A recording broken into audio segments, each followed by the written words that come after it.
Bonjour, je rappelle donc Madame Ebi et urbaniste au service à la ville de Zurich et qu'elle s'occupe en particulier de Zurich Nord. En deux mots, Madame Ebi a étudié l'architecture à l'EPFL et l'EPFZ. Elle a étudié également la planification à l'Institut ORL de l'EPFZ. Elle a travaillé d'abord chez Swissair dans le secteur Facility Management, puis au service de planification de la ville de Baden, ensuite à la ville de Winterthur, toujours au service de la planification urbaine, avant de regagner la ville de Zurich.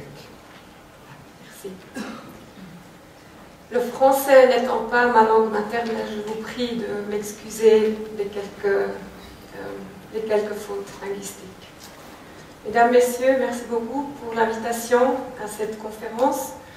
Je vous présente ma vie quotidienne comme planificatrice à Zurich Nord, le quartier de Leutschenbach, peut-être vous le connaissez, parce que c'est le site où se trouve la TV suisse.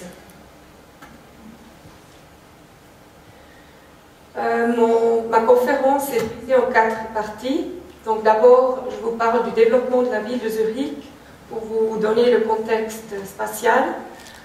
Après, ensuite, je vous présente notre gestion des zones urbaines. C'est un moyen de travail, un mode de travail qu'on utilise dans la ville de Zurich depuis une dizaine d'années.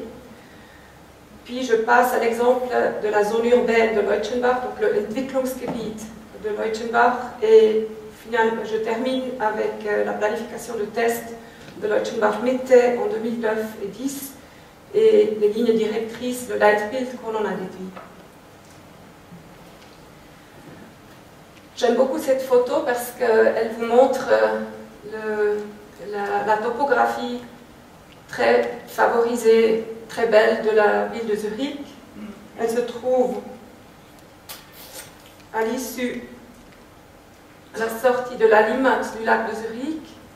Ici, il y a le deuxième fleuve, c'est comme Genève, il y a la Sihl qui se joint à la Limmat, qui descend de la vallée de la Limmat. Vous voyez les collines de Uetliberg, le Zurichberg, le Hömkerberg, où se trouve l'EPFZ, puis le nord de Zurich, derrière le Milchbuch, en fait c'est en face, et on voit la plaine vers l'aéroport. Et tout ça en vue panoramique des Alpes. Une carte topographique, encore une fois, le lac, les deux rivières, les collines, le centre-ville, le développement de la ville du XIXe siècle à l'ouest et vers le nord.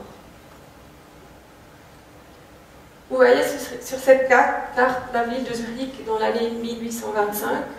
Il y a encore les bastions baroques, encore la géographie. Vous voyez quelques petits villages autour qui sont indépendants les uns et les autres. Ils sont dépendants des cloîtres du Fraumünster surtout. Vous voyez cette plaine ici de Austersihl qui était le grenier, non le grenier avant, c'était les champs de blé de la ville de Zurich. En 1870, vous voyez que les fortifications étaient détruites. La première ligne ferroviaire de Suisse, la Spanisch-Brötlibahn, entre Zurich et Baden en 1847. Vous voyez aussi que, ici la caserne, par exemple, les premières infrastructures autour de la gare. La ville, elle commence à s'étendre dans la plaine, et ici, le long de la Limmat, à côté de la force de l'eau, il y a les premières installations de l'industrie qui se sont déplacées du centre-ville vers la plaine. 1915, il y a un grand saut de dimension. vous voyez le quartier industriel à l'ouest, il y en a un autre au nord, autour de Oerlikon, aussi lié à la ligne ferroviaire qui allait vers Saint-Gall. À côté de ces grandes infrastructures industrielles, il y a les quartiers populaires qui se développent, où tous les ouvriers, des immigrants, surtout des Italiens, se sont installés. Et puis le long des collines, dans les zones privilégiées, il y a les quartiers d'habitation un peu privilégiés de tous ces entrepreneurs qui travaillaient dans les plaines. 1960, la ville a environ 400 000 habitants. Les vieux petits centres que vous voyez, que vous avez vus auparavant, ils sont complètement intégrés. Le grand quartier à Zurich-Ouest, industriel, au nord. Puis vous voyez aussi, disons, sur la colline, le Zurichberg, donc exposition sud-ouest, les logements privilégiés, les villas, et puis sur l'autre colline, plutôt orientée vers l'est, se trouvent beaucoup d'habitations coopératives. En 1990, juste avant la grande crise de l'industrie, encore une fois, vous voyez un peu, plus tellement l'extension dans la plaine, mais une densification. On retourne. Voilà. En 2003, il n'y a plus tellement de changements, mais en 13 ans, on voit que dans les quartiers industriels, surtout au nord et à l'ouest, il y a des premières transformations qui se sont faites. Je vais en parler encore. Et si on projette dans le futur, c'est plus tellement loin, on pense que beaucoup de ces surfaces qui ne sont pas encore construites en ce moment vont être remplies et construites. En ce moment, il y a beaucoup de sites de construction à Zurich-Ouest, plutôt ici au nord. Leutschenbach se trouve ici.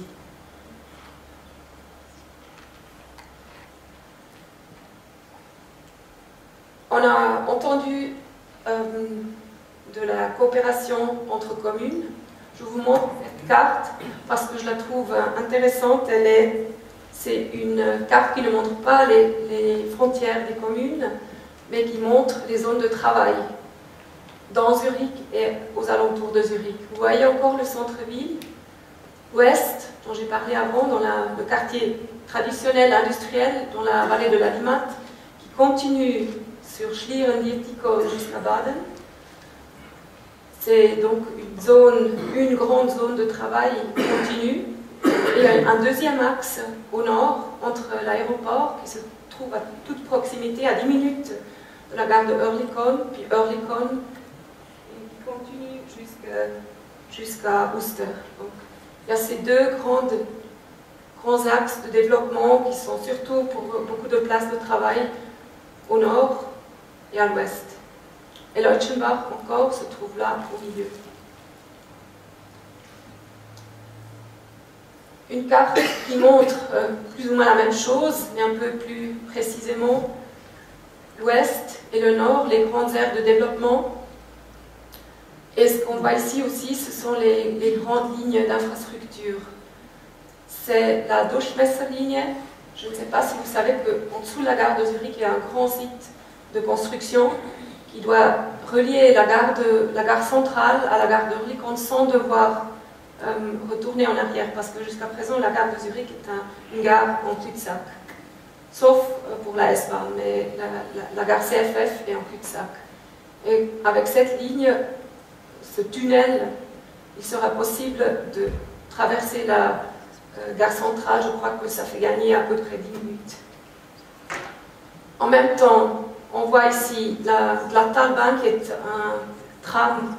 un petit train d'agglomération qui a été réalisé récemment, et la Limmatalbahn à l'ouest qui est en train d'être discutée avec, justement, en plein processus de